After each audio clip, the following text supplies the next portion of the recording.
Welcome all, everybody, the whole crew. We're back in action. It's Monday and we're getting started again. And the chat is active with just one man. How's it going, everybody? My name's Stuart Davis, flawed man of God, humble parishioner at a small church just outside of Richmond, Virginia. I'm not a pastor, not a biblical scholar, and I haven't been to seminary. I'm not trying to get you to join my church or donate to any special cause. What I'm here to do is talk about God, talk about Jesus, talk about the Holy Spirit, talk about the Bible, talk about Christianity, talk about a wide variety of different topics, issues, and current events, and give you my perspective on them. One that I think is reflective of your average Christian guy. I've been a Christian all my life, 41 years, non denominational Protestant. I don't subscribe to any particular doctrine or denomination. I'm just in the Word daily, trying to do it better each and every day. Sometimes I'll get it right. Many times I'll get it wrong. But no matter what, if you're listening to this show, if you're hearing my voice out there, you're getting honest takes, honest opinions from me, your humble host, that you can take to the bank or take to the church or take to your prayers, whatever you deem most appropriate. But if you're somebody who is new to Christianity, or maybe you're thinking about Christianity and you're on the internet looking for answers, looking for a reason to believe. Maybe there's a small voice in the back of your mind wondering if there's more to your existence than just your life here on earth. Welcome to the show. Hopefully, what you can get from me is something, getting an honest, down to earth layperson's perspective on what it's like to live in the faith. I'm not a big time social media influencer. You're not seeing me doing YouTube shorts or Instagram videos. Nothing wrong with that, but I can understand where maybe you might think that that's contrived or scripted or just not as authentic as what you're looking for. Maybe you're avoiding church, or maybe you're avoiding listening to the pastor because you feel like it's a conflict of interest. He went to school for this. It's his job. Of course he wants people to believe. Well, maybe you'll lean over and want to get some advice or insight from the guy sitting next to you in the pew. And if that's the case, that's what we have here for you. So pull up a chair and tune in, and hopefully what I can provide for you is what gets you started or gives you a little extra nudge, whatever reinforcement or assurance you need to get you started down that path towards salvation. If you are already a Christian and you just enjoy Christian topics and discussions, welcome as well. You'll find we run this very similar to a Wednesday night study group or a Sunday school. It's all about the small group community, right? Because we're a small group here, and love to have your input on that. Input from you or anybody else. So if you're new to Christianity, or if you're just looking for answers, the folks I was just talking about, or you have been a Christian longer than me, you're smarter than me, you're more mature in your faith than me, doesn't matter. Want to get your opinions. Get in that chat. We got a great group of folks who tune in and night out and offer their opinions. And I'd like to hear yours as well. Let me know what you agree with or disagree with. What am I doing right or doing wrong? Maybe you have a unique experience or some insight that you think would be interesting to the group. Maybe it might change our perspective a little bit. We'll see. But I want to hear from you guys, and because it makes the show better oftentimes. And if you haven't been tuning in, a lot of times we'll get sidetracked. We'll have a great discussion, and it's all driven by the chat. The folks are just as important to the show as I am, except for the fact that I actually press the stream button. I put put my face out there into the ether, but seriously, very thankful and a very valuable group and part of this team, part of this crew that we call on this call the chat on this channel. And without further ado, let's get in it.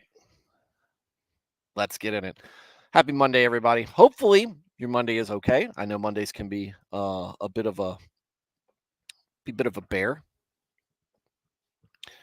Hopefully you had a nice relaxing weekend. We're a week removed from the Super Bowl. Does anybody care anymore? Does it matter anymore? Parade aside, I heard about the parade. Awful. And I hope that I hope that solace and consolation and whatever closure can be reached by folks who've lost people, and that people injured can be healed and um, not let this situation ruin a lot of their experiences uh, for the rest of their lives. It's a terrible thing, and it's sad that it happens. But the Super Bowl is over with. The parade's thankfully over with. But the Lord endures, as does His word. Right? As does His word. Thad the man is first, second, and third. I think that's cheating, Thad. um, Thad said, I just posted a video of Heiser talking about Psalm 82. Haven't watched it, just found it now. Oh wait, 82 was what we were just talking about. That's right. TP, the Discord. Okay, I think I was checking the Discord earlier. Oh, it's in the general chat. Oh, yeah. The psalm means what it says. It means what it says. Hey, God means what he says. The whole thing is on YouTube. Hey. No competing YouTubes. Just kidding. I like it. Dresden is here. How's it going from over the pond? Jenny, ELJ. Hello. Don't forget to hit the like. Hit the like, guys. If you like, then like it.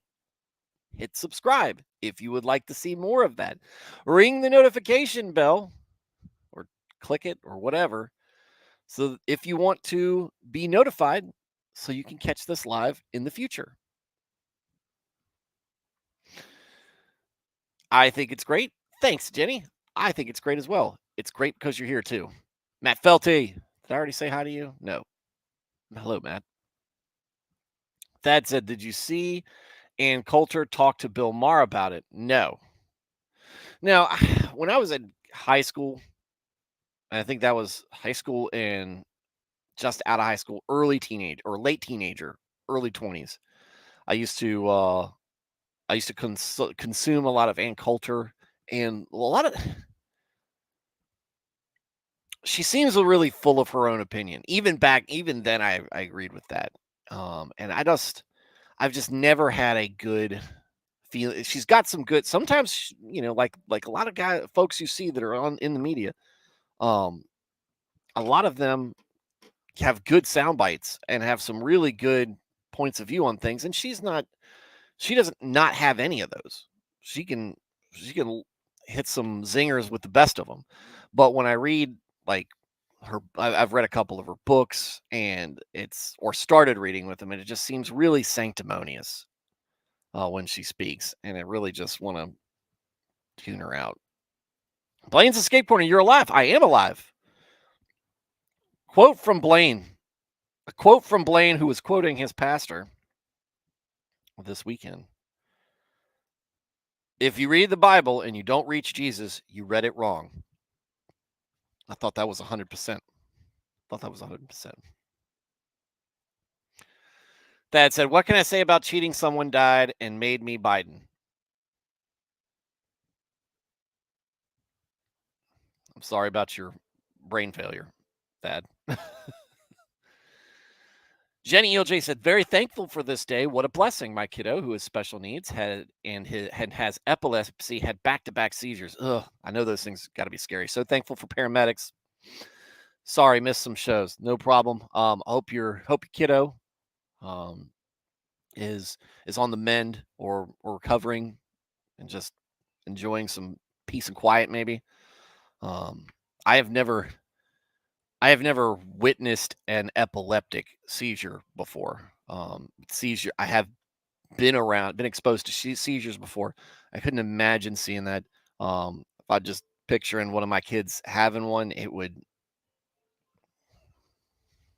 be a very bad day. But we're glad we have paramedics. My best bud is a firefighter. He goes to some of these, and yeah, it's you're just thankful you have people like that around, and the job's not easy, but they stick with it. And it's not easy because you got to deal with all the same things that we deal with in our jobs as far as like, office drama and things we like that. But on top of that, you see a lot of things that are, um, well, you see a lot of things. Um, yeah, my dad was on the rescue squad for, geez, for years before I was born and several after. And he has got stories. Usually, he likes to share the stories around dinner time. Never, it's not good. You're usually not hungry afterwards. The meal never gets finished. Because it's like, oh, that spaghetti reminds me of a call I went to one time. Stop it, stop it. Um, but in all seriousness, glad your kid's doing all right, and help came when it was needed. Alex said, too many streams tonight. One is too many for you, Alex. One is too many. Texan Italian said, hey, y'all, what's going on, Texan? What's going on, Italian? Texalian. Emmanuel Sorio's here. How's it going? Alex said, I've seen a few at work and friends and family. If you don't know what to do, you're going to be horrified and standing still. Yeah. Blaine said, I saw a kid go into a seizure after getting kicked in the nads. You're welcome, or Jenny. Carl, you know and love. Carl, are you the same Carl who tunes in normally? Or are you a different Carl? Because we have a Carl who tunes in. And I can't tell if you're the same guy based on your photo. Yes. Okay, good. Well, Carl, we know you and love you. So that's an app title. Mr. Hawley is here as well. How's it going? So, sir, look, hey, it's Monday, so we got to catch up on things. I had interesting information reached me this weekend. Actually, yesterday, a coworker of mine who I was on, or ex-coworker at a place I used to work at years ago, who I was not on good terms with, did not have a good opinion on each other. We butted heads all the time. She passed away, and even though we have differences and maybe and dislike and enmity, I hope that I hope that she is in the I hope she is in the presence of the Lord and doing great and happier than she seemed to be around the office. Because you don't know what causes people to live with their misery. You don't know what baggage they're carrying. Sometimes when it's family, maybe you do, but it's sad to hear. She wasn't too old. She was in her 60s. And like I said, we'd been round around a couple times, and it's I pray for her. Pray that she's, like I said, pray that she's happy. It's a place that we all want. We want everybody to finish that race. Everybody finish that race and finish it well. And at the end, have a good time. The bottle back there, my lights aren't on because they died because I haven't recharged them. But the bottle back there was a gift to me by my other best buddy, and he gave it to me. It's got my name engraved on it. It's got my Army veteran. It's really cool. It was a Christmas gift. It's very nice, and I finally found some alcohol to put in it, so it's got some Whistle Pig in there now, and I'm excited. I forgot to get a glass before the show tonight, but maybe tomorrow I'll remember, and we'll cheers to some good times and some things to pray about. Carl says, you hope for spilled coffee, but never death. Hope she is with the Lord. Amen. Amen.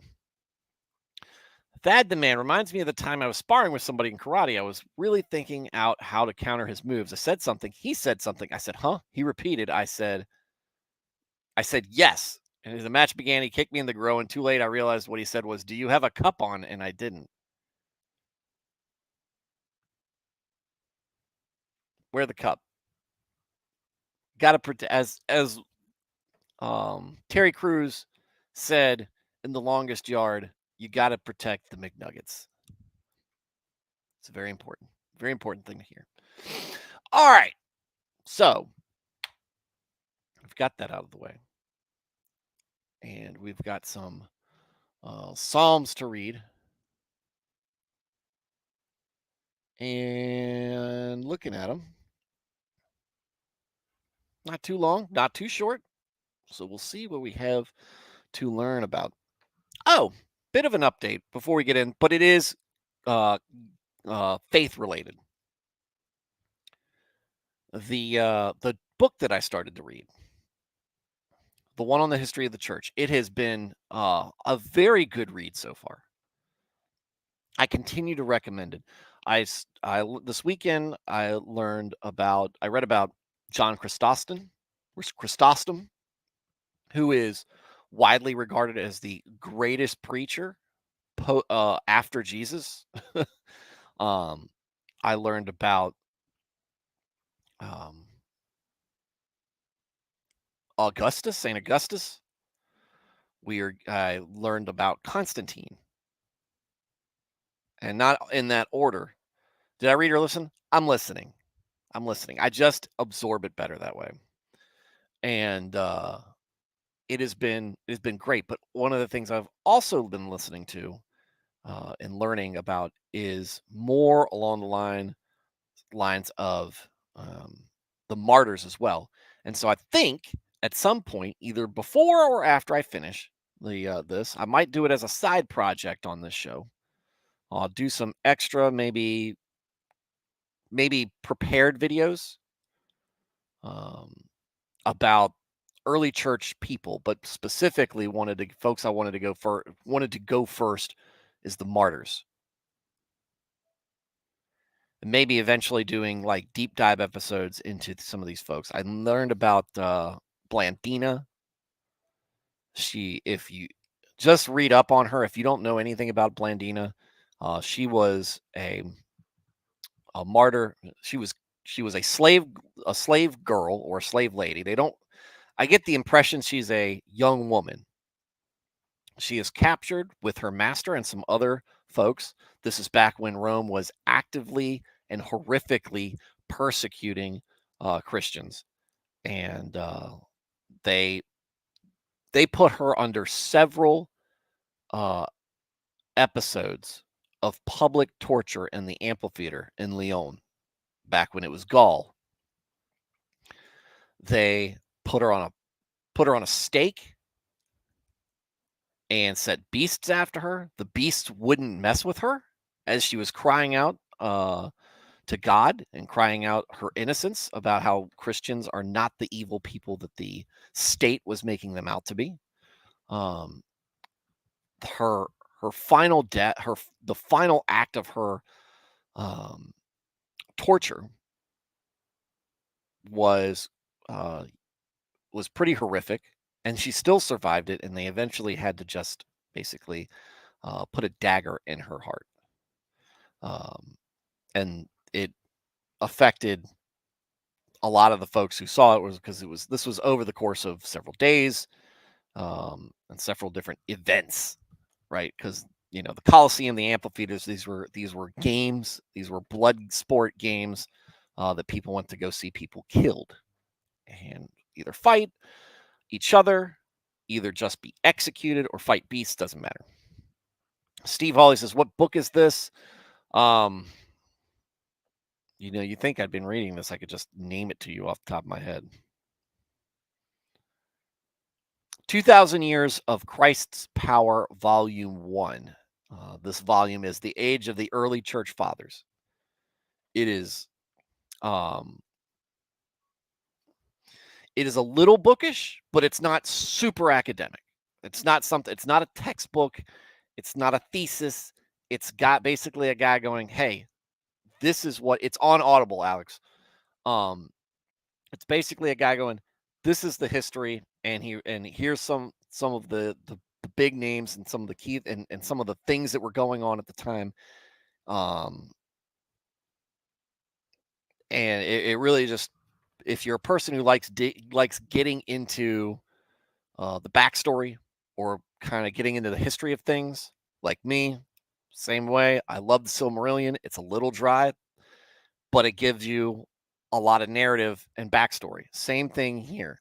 A lot of it's a little dry, but you're going to get a lot of information. You're going to get a lot of backstory, and I think it's a good thing to learn about how we've come this far in uh, how the Christian church has come as far as it has, and especially down there at towards the beginning of the church and the foundations of it, right after the end of, or in some parts during the New Testament getting written. It is there's a lot of pivotal events that happen, key arguments, councils, figures, and things that happen that that kind of makes you feel like there's no way you could see you there's no way you can't see the guiding hand of God trying the guiding hand of God to get us where we're going. Get us where we're going. Some interesting things I heard today about Augustus, well, not Augustus, Augustine, is he has his writings have a lot of similar language. Not necessarily, it's similar language. It was enough to get my ears perked up as Calvinism. There was total depravity. There was uh, perseverance of the saints, and I think that was something that Keith Foskey on his episode had pointed to. That that perseverance of the saints is goes back to Catholicism, and there was talk of election. Now, I'm not saying that Augustine was the forefather of Calvinism. I'm not saying that. I'm just saying I saw some similarities, and I don't agree with everything Augustine says either. And that's the interesting thing when you look at Jerome, Augustine, um, crap. It was one that I was listening to listening about earlier. But you hear about these guys that were influential, who are saints in the church. You understand better. It's like you can be brilliant. You can study the book all day long. You can study scripture, and you will disagree with people who are equally as brilliant and equally as committed to to God as you are. Some people, it's almost like my impression coming out of this to some degree is some of these guys who are basically Christian philosophers. It's like you're thinking yourself into conflict. You're instead of going, let's just, you know, have faith that the Bible exists. You don't always have to reason it all out and get upset when somebody reasons it out differently than you. Are they keeping the same spirit of what the Bible is trying to tell you about what kind of life to live, who God is, and how we're supposed to treat ourselves, treat each other, and treat Him?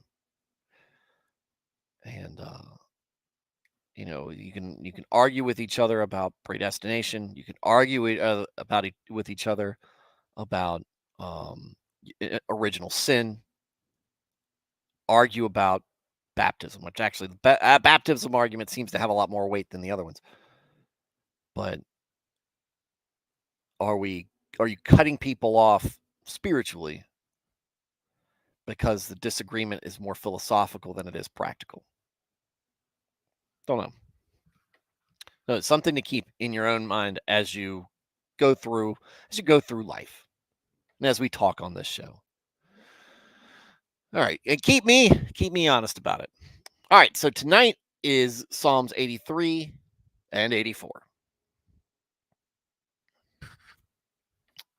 Prayer to frustrate conspiracy against Israel. When this is prayer to frustrate conspiracies against Israel?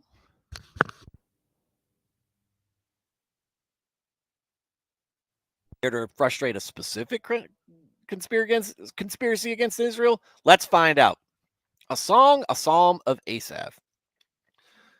Do not keep silent, O God. Do not hold your peace, and do not be still, O God. For behold, your enemies make a tumult, and those who hate you have lifted up their head. They have taken crafty counsel against your people and consulted together against your sheltered ones. They have said, come and let us cut them off from being a nation, that the name of Israel may be remembered no more. For they have consulted together with one consent. They formed confederacy against you. The tenants of Edom and the Ishmaelites, Moab and the Hagrites, Gebal, Ammon, and Amalek. Philistia with the inhabitants of Tyre, Assyria has also joined with them. They have helped the children of Lot. Selah. Deal with them as with Midian, as with Sisera, as with Jabin at the brook Kishon, who perished at Endor, who became as a refuse on the earth. Make their nobles like Oreb and like Zeb. Yes, all their princes like Zeba and Zalmunna, who said, let us take for ourselves the pastures of God for possession.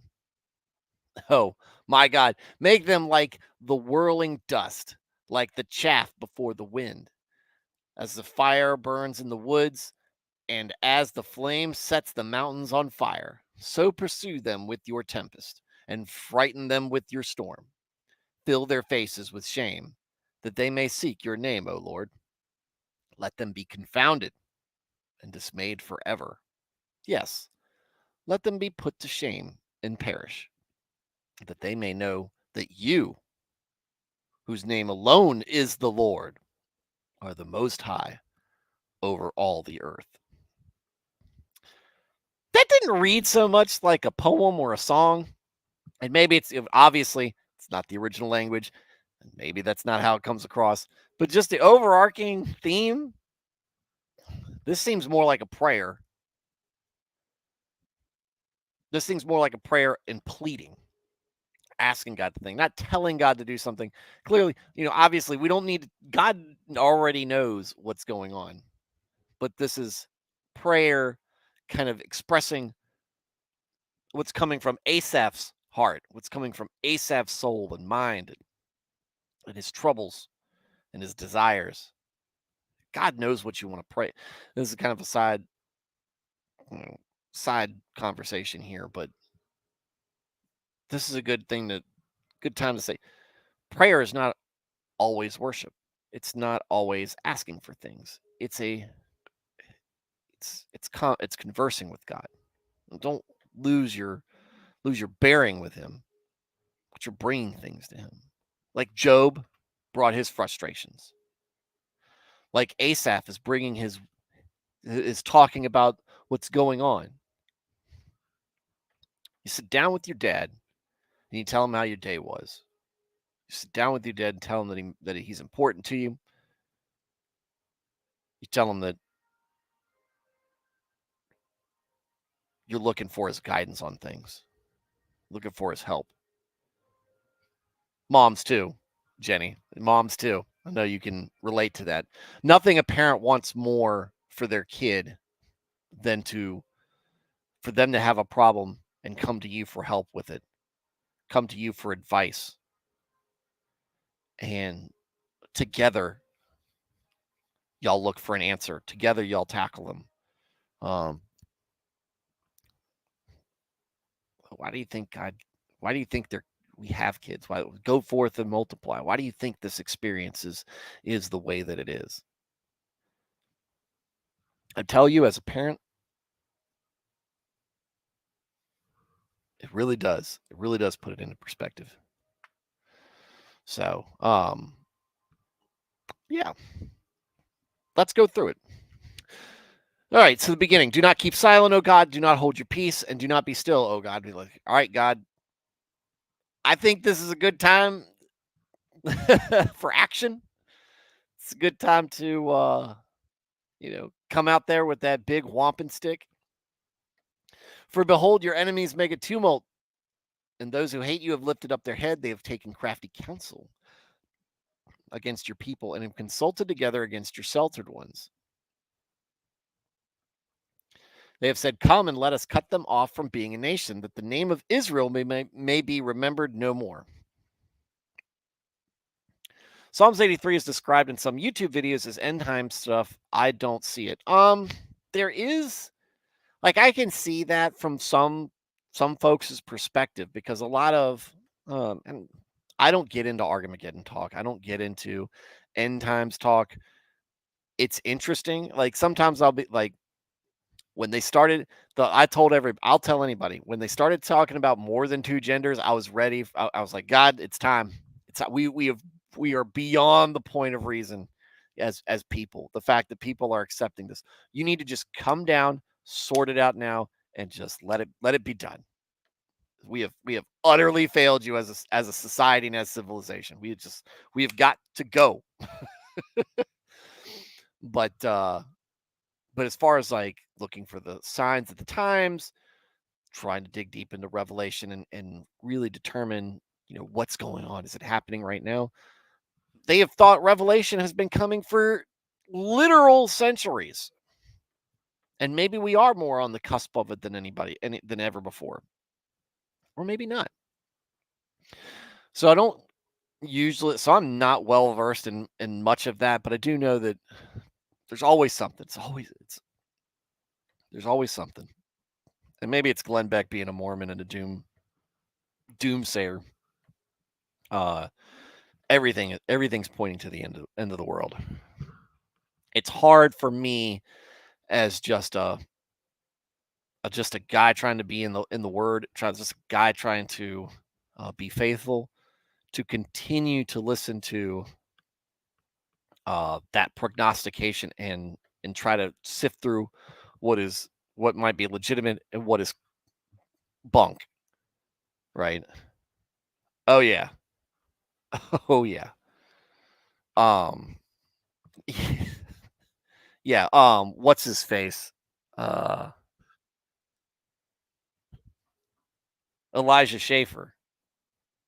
He was there's a lot of speculation before he left. There's a lot of speculation. He came out and basically said Mormons aren't Christians and Mormons aren't saved, and he was fired after publicly stating that. Was he trying to give himself cover for other things that were going on? I have no idea, but it just makes it difficult um, to try to stay focused on that kind of stuff. And here's the thing: you should be living every moment of your life. You should be living with the idea that God could come the next moment, and you need to be ready for it. You need to be ready for it at all times. Not even the angels in heaven know when the time will be. So stop worrying about it. Stop. I mean, like I said, if it's purely, an intellectual exercise or an interest or a hobby, great. Don't let it consume you. And I'm not saying that that's what you're doing, Thad. I'm just saying there's so many folks I see. It's like, oh, this is it. This is, they talk about this. I was like, yeah, maybe. But I'm still going to go to the grocery store and buy groceries for the week. And the people who prep for Armageddon, go ahead and do it. I'd rather be taken. If they dropping bombs, if they're dropping nukes, I don't want to live in the aftermath. Let me be a shadow stain on some wall somewhere. I'll be fine. I'll be with the Lord, hopefully. So, Emmanuel Sorio says speculation on revelations is pretty fun and whatnot, but remember, we do not know God's time when He will come. With space, yeah, exactly. Remember the guy back in the 1800s, if I remember correctly, who was predicting when God will come. Oh, they do that everywhere. Yeah, take advice from. He goes, yeah, or he's. This is sarcasm.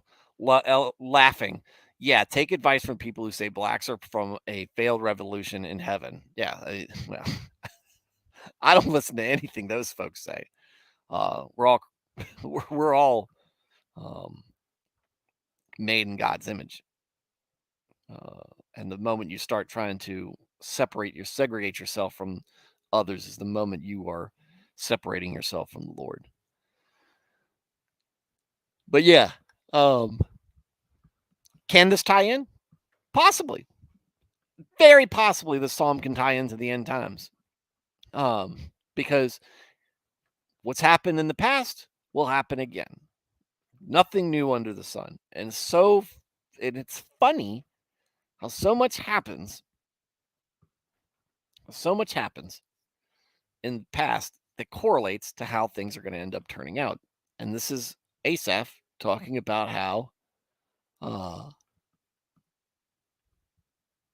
there are enemies of the Lord, the enemies of Lord's creations, of God's nation, and they want it to fall. They are jealous of it. They are jealous of the people. They are jealous of their blessings. They're jealous of the fact, in some of their cases, that they don't have it anymore, that they've been kicked out.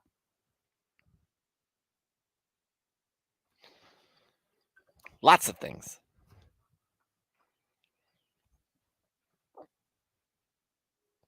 Tis what it is. But the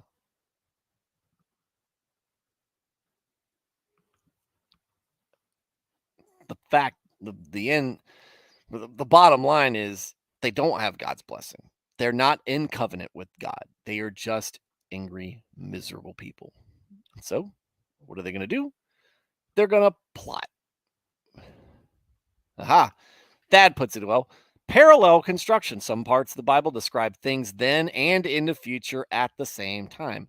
Exactly. Thank you for putting it in better, phrasing that better than I did, and more succinctly. I use way too many words. For they have consulted together with one consent. They form a confederacy against you. I'm sure God's like, oh no, a confederacy.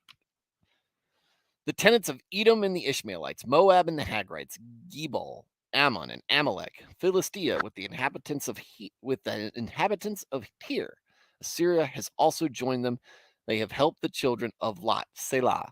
The children of Lot. I read that and I really wanted to go back to it, but the rest of them, look, he's naming the names, man. He's like, look, these are the guys. God knows. God knows the names. He didn't need you to help, but again, Asaph needs to get this off of his chest. Children of Lot. All right. So, interestingly enough, for those of you guys who don't know who Lot is the nephew of Abraham. And they actually Lot goes with Abraham when God comes to Abraham and said, look, I need you to move to Canaan. Right? Abraham basically picks up what he has and gets going. And Lot goes with him because they're family, right? Now they end up splitting up because they're both very successful. They both have large ownings. They've got a lot of livestock between them, which is a big form of currency then. And they don't want to compete for land, for access, for space. So they end up going their own way. Lot ends up getting in trouble, and he ends up in a place called Sodom, in a city called Sodom. And this is where the story gets interesting. Do it here.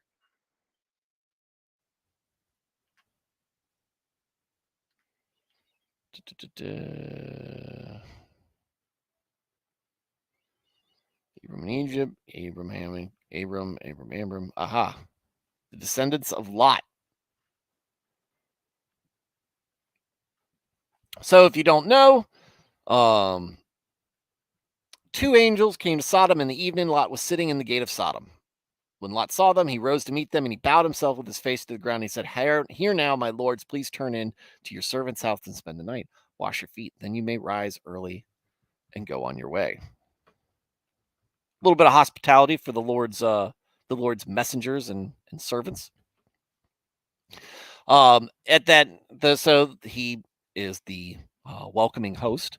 The evil people of Sodom, a, a mass and a mob, that want to, in effect, rape the angels.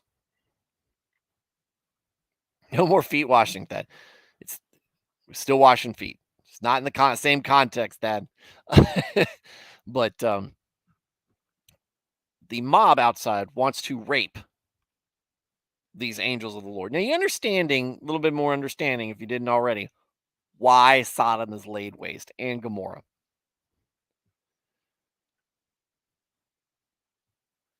They, and this doesn't, this sounds horrible. It probably does really seem that way. Lot, let's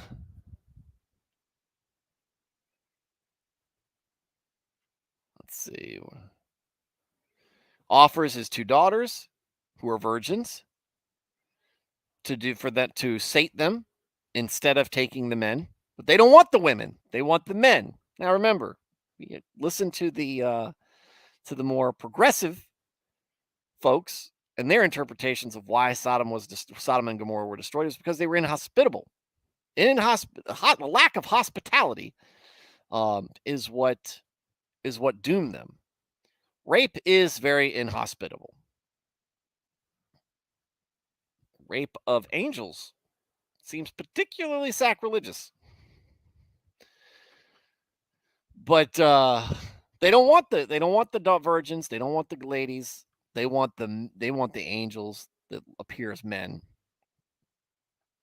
The men said to Lot, "Have you anyone else in there? Son-in-law, your sons, your daughters, or whoever." Oh, I'm sorry. The men, not the men outside. The angels. Wasn't very clear here. Said to Lot, "Have you anyone else in here? Son-in-law, your sons, your daughters, and whomever you have in the city, take them out of this place, for we will destroy this place, because the outcry against them has grown great before the face of the Lord, and the Lord has sent us to destroy it." So Lot went out and spoke to his sons-in-law who had married his daughters and said, "Get up, get out of this place, for the Lord will destroy the city." But his sons-in-law seemed to them he seemed to be joking, because they're inhabitants. This goes back to the previous chapter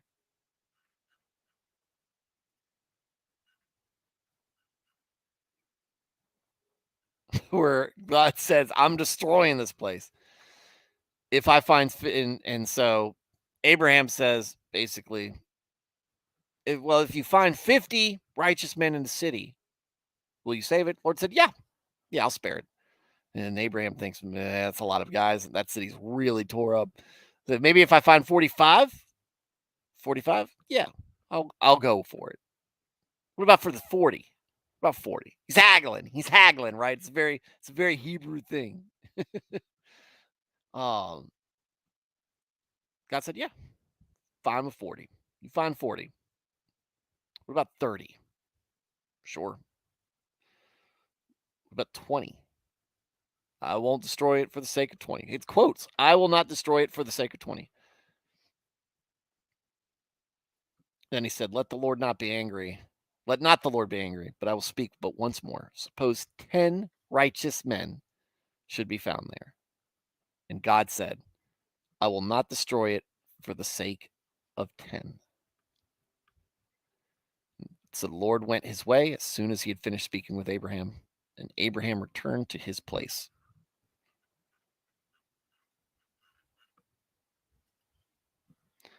There ain't 10 righteous men. In fact, the only one it seems is Lot. When the morning dawned, the angels urged Lot to hurry, saying, "Arise, take your wife and your 2 daughters who are here, lest you be consumed in the punishment of the city." And while he lingered, the men took hold of his hand and his wife's hand and the hands of his daughters, the Lord being merciful to him, and they brought him out and set him outside the city. So it came to pass when they had brought them outside, that he said, "Escape for your life. Do not look behind you, nor stay anywhere in the plain. Escape to the mountains, lest you be destroyed."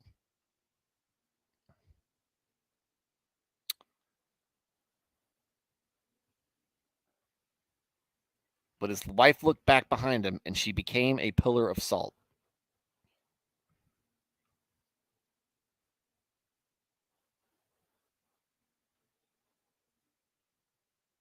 Lot went up out of Zoar and dwelt in the mountains, and his 2 daughters were with him, for he was afraid to dwell in Zoar. And he and his 2 daughters dwelt in a cave. Now the firstborn said to the younger, Our father is old, and there's no man on the earth who to come in to us, and it is the custom of the earth. Come, let us make our father drink wine, so we will lie with him, and we may preserve the lineage of our father. So, that happened. Firstborn bore a son and called his name Moab. He is the father of the Moabites to this day. And the younger, she also bore a son and called his name Ben-Ami. He is the father of the people of Ammon to this day. And there you have it. And what do we see here?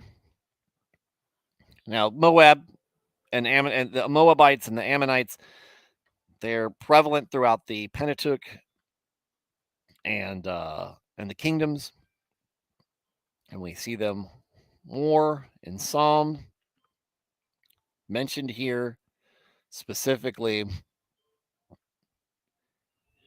Moab and the Hagrites, Gebal, Ammon, and Amalek. They have helped the children of Lot. Selah.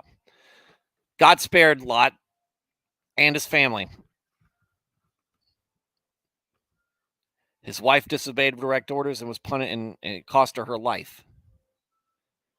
And Lot gives in to drunkenness, at least in one case, enough for his daughters to take advantage of the situation and do something that God particularly finds reprehensible.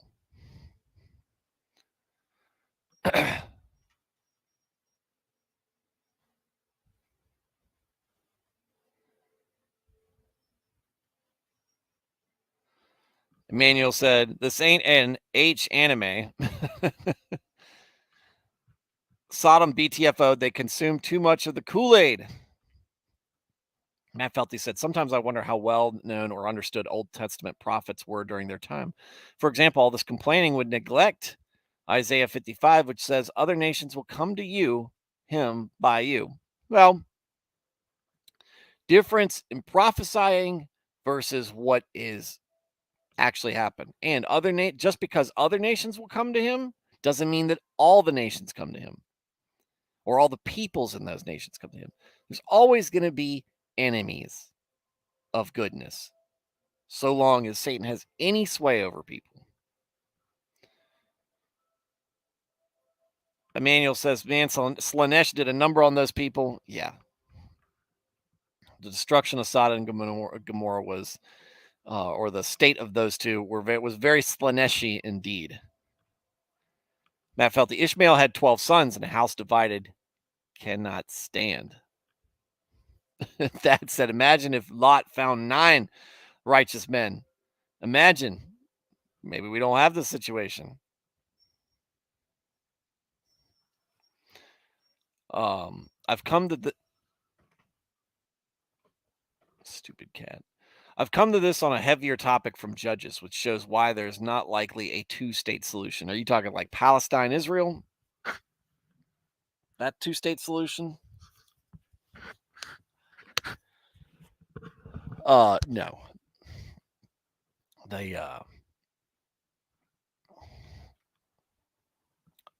People in the Middle East do not want to get along with each other, it seems.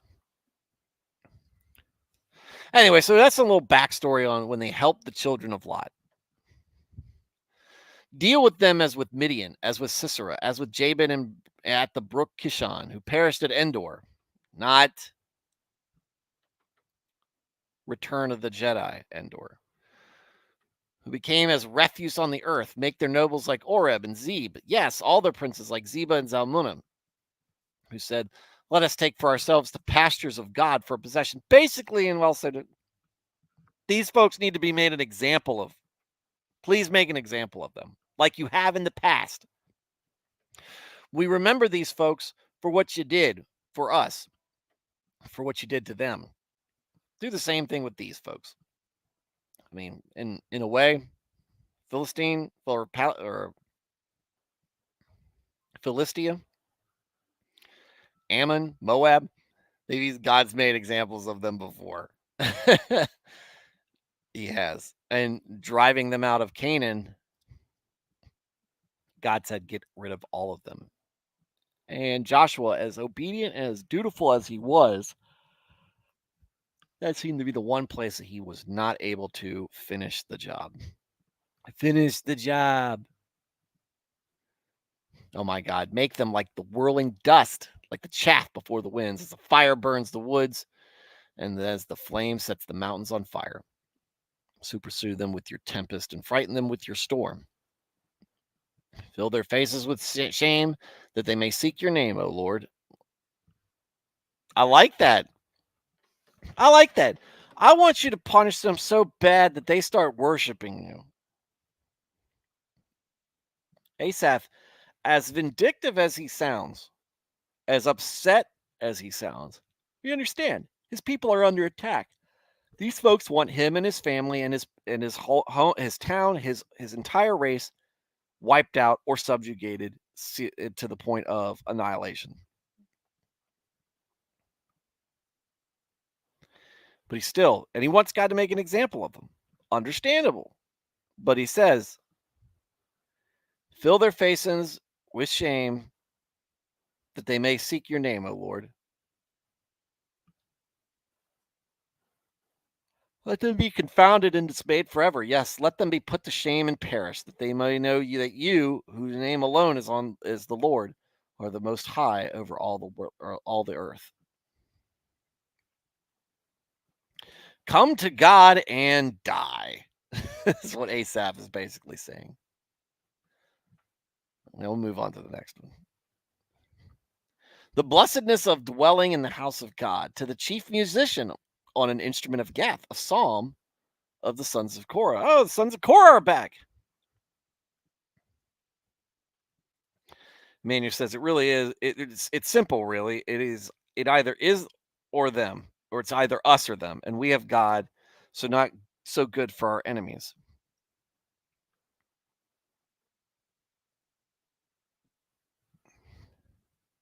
Godly siege.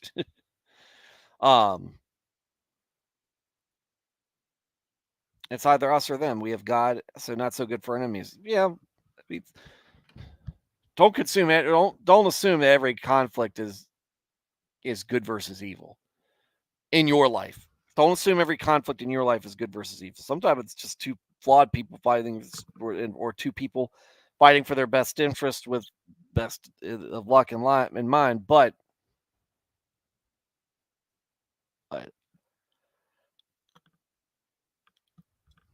you want everybody to see the light, to do the right thing. That's not happening in the Middle East. Doesn't seem to be happening anywhere in the Middle East right now. I don't know when the last time that anything right was happening out there. But they've got their problems. We certainly have our problems. Not the same. We're not battling. We're not bombing each other.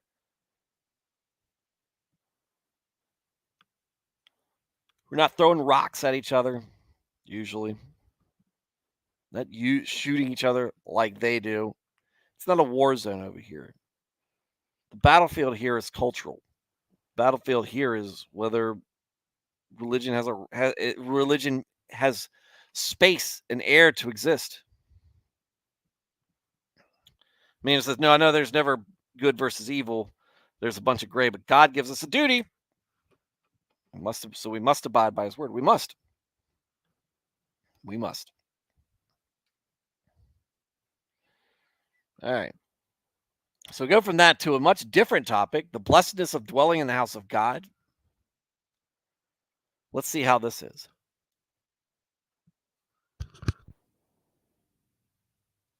Lovely is your tabernacle, O Lord of hosts. My soul longs, yes, even faints, for the courts of the Lord. My heart and my flesh cry out for the living God. Even the sparrow has found a home, and the swallow a nest for herself, where she may lay her young. Even your altars, O Lord of hosts, my King and my God. Blessed are those who dwell in your house. They will still be praising you. Selah. Blessed is the man whose strength is in you, whose heart is set on pilgrimage. As they pass through the valley of Baca, they make it a spring. The rain also covers it with pools. They go from strength to strength. Each one appears before God in Zion. O God, O Lord God of hosts, hear my prayer. Give ear, O God of Jacob, Selah. O God, behold our shield, and look upon the face of your anointed. For a day in your courts is better than 1,000. I would rather be a doorkeeper in the house of my God than dwell in the tents of wickedness. For the Lord God is a sun and a shield. The Lord will give grace and glory. No good thing will he withhold from those who walk uprightly. O Lord of hosts, blessed is the man who trusts in you. Selah. Like it. Much different tone, much different subject matter, much different sound out of it. This actually does sound kind of like a poem or song. How lovely is your tabernacle, O Lord of hosts. Great house you've got here. um, it's a wonderful thing to go to church. It's a wonderful thing to go to church, and a lot of the Catholics, a lot of the Orthodox, a lot of some of the Anglican and Lutherans, they like to look down on us non-denominational Protestants, Baptists, evangelicals, because there seem to be only two aesthetics in stereotype. The aesthetic of the megachurch, which is ostentatiously just terrible looking. They look like football stadiums, outside and in. It's all about comfort. It's all about making you feel good about yourself. It's all about centering everything around the preacher. Or you've got, as the joke says, an old abandoned Pizza Hut that's building that they're putting that you've got a small worship service at. Versus the Catholics and the Orthodox and some of these Lutheran and Anglican churches where these are churches that were done during the Renaissance. Older than that, even. Opulent. Works of art. Frescoes dedicated to the Lord. Statues. Some made by famous sculptors. They are amazing. But then you got places like, the normal church, which is just a brick building. It's got a sanctuary. It's got a gym. It's got some classrooms. It's got an office area. And it's got a cross on the roof.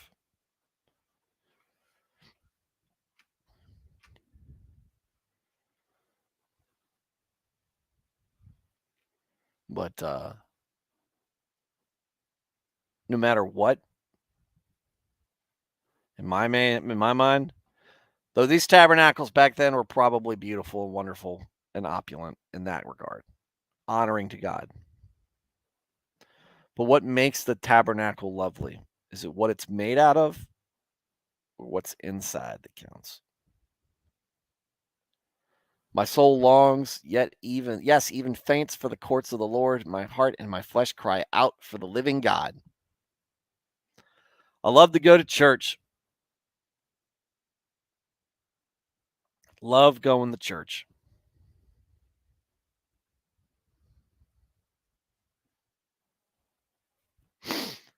It's yeah, that's what I noted that earlier that it says the sons of Korah. Is it hardwood? Sometimes it's not. Thad said there are Gothic Catholic churches in the U.S. Yeah, sadly, many are being torn down. They were meant to cause you to lift your heart to God.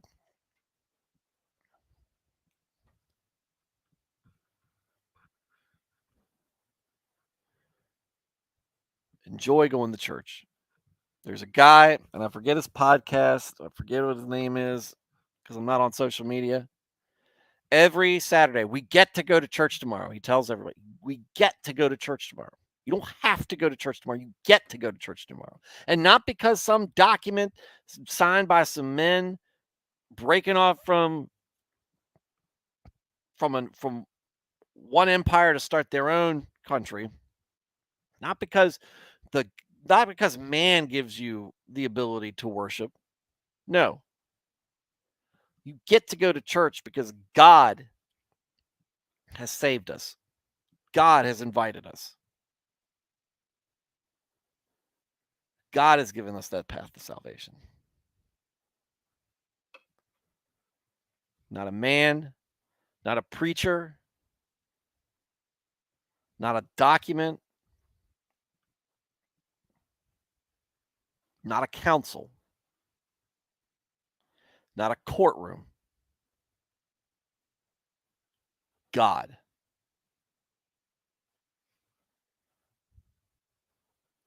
I know, I like that one.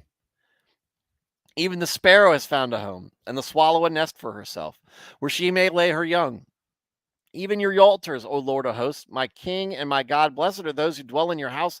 They will still be praising you. The sparrow, the vagabond,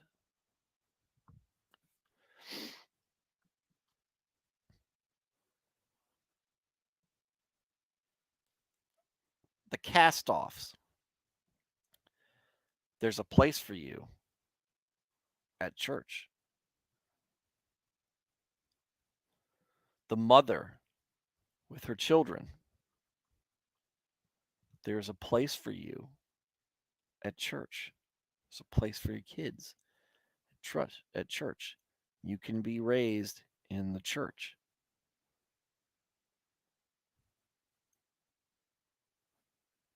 Blessed are those who dwell in your house. They will still be praising you. Selah.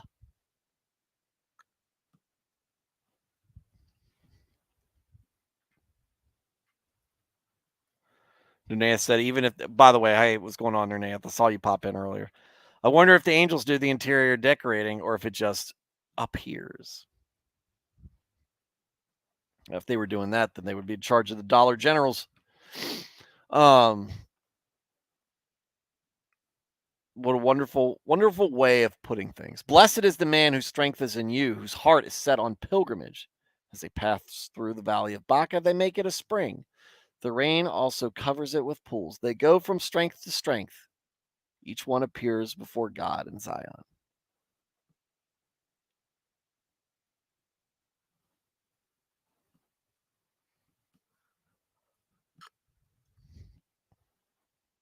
Blessed is the man whose strength is in you. Indeed, if the strength is in him, it goes without saying they're blessed. But whose heart is set on pilgrimage, dedication to the Lord, traveling to be in Zion. It's not an easy road, but it's a road that is made easier by faith.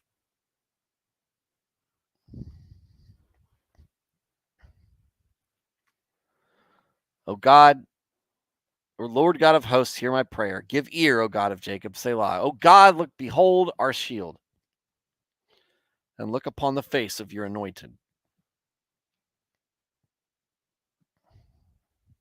Calling out to God. It's more powerful. I can't describe the power that you feel on that when you've seen and experienced it. You guys know what I mean. Those of you who go to church and are really feel filled with the Holy Spirit when you're there and you just see it and you look upon it and you're caught up in it, and it's a wonderful thing. Most of you guys are probably better at it than me. I'm more of a private person, but I love looking a private person when it comes to my faith, even though I talk about it publicly, obviously. But when I'm worshiping, I like it one on one, like it by myself. I like my me time with God. That's where I feel like I'm more focused. That's where I feel like I'm closer. But man, there is something that gets it when you look over a congregation at worship and they're they're either quietly taking in everything from a good sermon or they're worshiping God in song,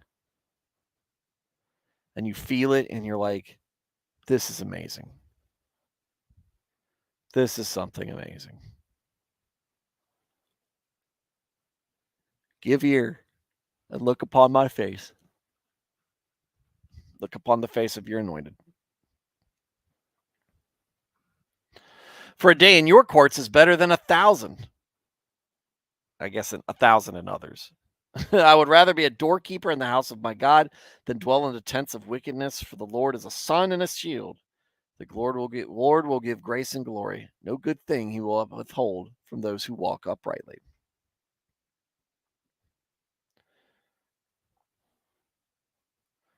Emmanuel said, knock on the wood. Is this mahogany? Rich mahogany, maybe. Here goes Matt. A day in your court's better than 1,000 elsewhere. What an observation. Yes. Yes. And he's understating that fact, right?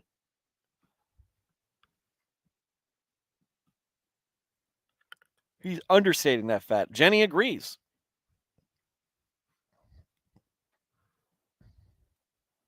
A day in your courts is better than an eternity elsewhere. Might be the correct way to say that. Because you will find more of what you seek and you will thrive in than anywhere else where you will not get it. Steve Hawley said, I was not raised in the church. We went occasionally. But I couldn't see raising my kids any other way. They totally get upset if we miss church, which isn't often. Steve and his family went to church around Christmas time. After Christmas, it was a little bit after. It was the week after Christmas, I think. But we got to spend some time together. See a close friend's child get baptized, and it's just good times, right? Same thing with me. That's what brought me back into the church was my kids. I did not want my son to grow up just leaning on me for spiritual advice. I needed a community to help out.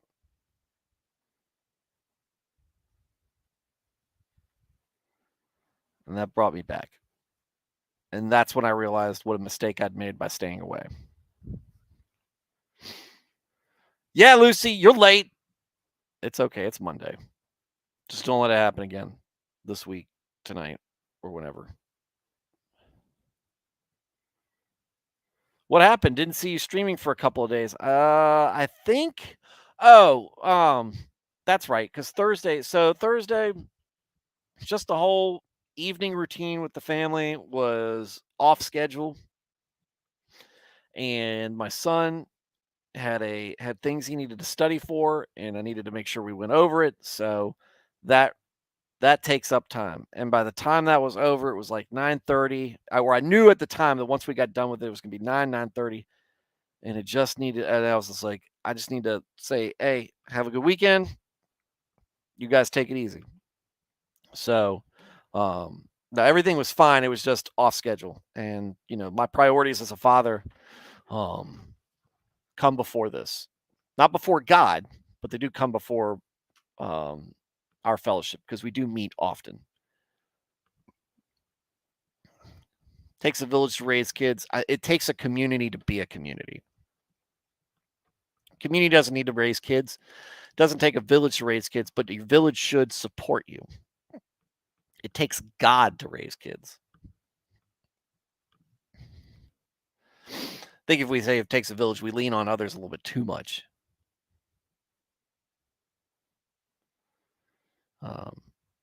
And the village might not always. Well, that's what everybody needs to be working in concert. We look after each other. And we support each other. So maybe you're right, Steve.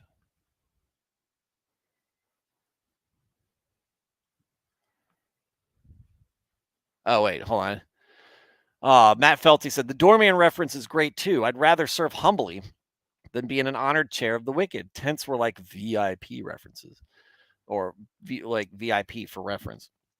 Yeah, the tents, the pagodas. What's the name? The yurts. That's not the word. Crap. It's a fancy tent. It's named from a fancy tent. I think it starts with a P. I can't remember. But yes. Yes. Be humble, then give in to what Emmanuel's. It's better to live a life of humility than to live a life of luxury and damn your soul to hedonism. Hedonism, pride, and pride are so tied to each other.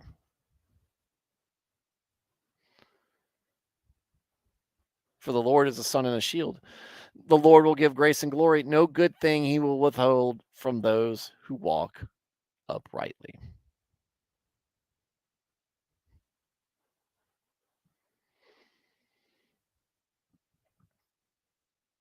Yeah, it might be a humble position in the house of the Lord,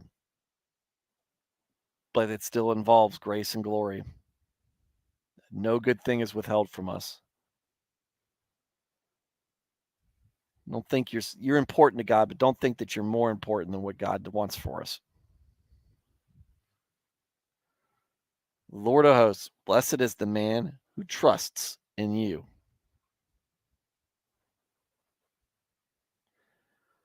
Indeed, he is. Indeed, he is. It's amazing what happens when we put our faith in him. And that's an act of humility of itself. All right, folks, lady and gentlemen. It kind of gets me a little bent. That lady who wrote all those comments about my Calvinism debate, I invited her to come to this stream. She never came. She just wanted to give off her opinion on Calvinism in the comments. She didn't want to come listen to anything else. Darn it. Oh, well. Maybe she's listening and she's not commenting. Who knows? Get in the chat, lady. Pam. I think her name was Pam. Whatever. Anyway.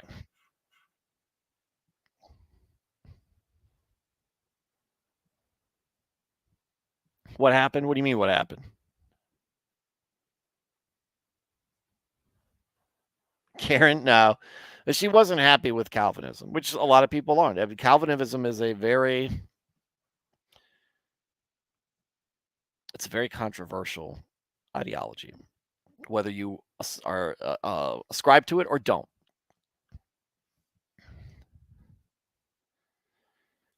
She didn't say anything rude about the channel, and she wasn't overtly rude about Keith. She really didn't like Calvinism, and she really wanted to make sure I saw whatever it is that she wanted to show me. It's like she's pointing me. I hate it when people say, go watch this. If you want to understand, go watch this. Explain it yourself, or don't explain it at all. But and like I said, she wasn't rude. I think she was being overly critical at some points, and at parts she was giving her opinion. But either way, I enjoyed that um back and forth with her. Didn't walk away going, well, she's a jerk. No. But I invited her to come on and listen to more and be part of this and maybe share some of her opinions in the chat. Thaddeus the Other be on. Thaddeus the Other will be on after Lent because that's when I'm going to reach out to him. Not everyone is confident in their own abilities to explain their opinion. I know. I just hate it's just pet peeve of mine. I hate it. It's like you're sending me to an hour-long video to explain something I'd really rather you just talk to me about. Because the videos are never short. They're never short. They're never short. They're always long. All right, so Matt Felty, Lucy, late, but not too late. Thad the Man, Alex Moore, Emmanuel Osorio, Mr. Hawley, Jenny, ELJ, Nernaeth,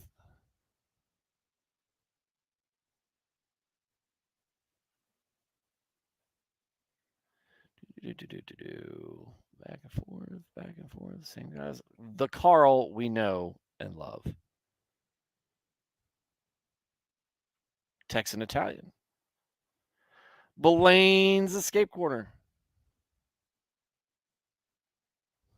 Dresden. Thank you, guys.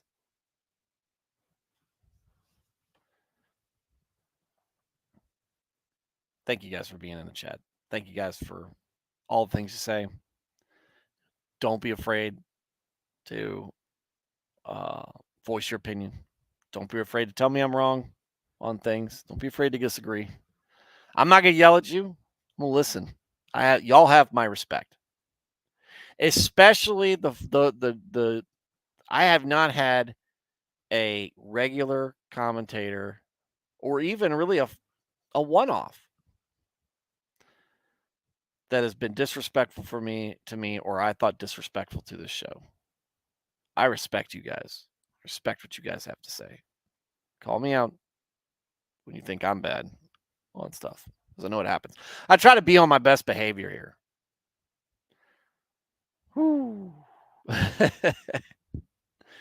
Try to be on my best behavior. But you guys are awesome to be around, and you guys are awesome to have as guests. So I appreciate that. Keep up the good work, and I can't wait to talk to y'all tomorrow night. To everybody listening to the show who haven't commented, even though you should, just kidding. I'm glad you're this is a Christian show. I'm glad you guys are getting something out of this show that y'all keep coming back to night in and night out. It's an amazing thing for me to think that I'm doing enough justice to the word that people want to continue to hear it.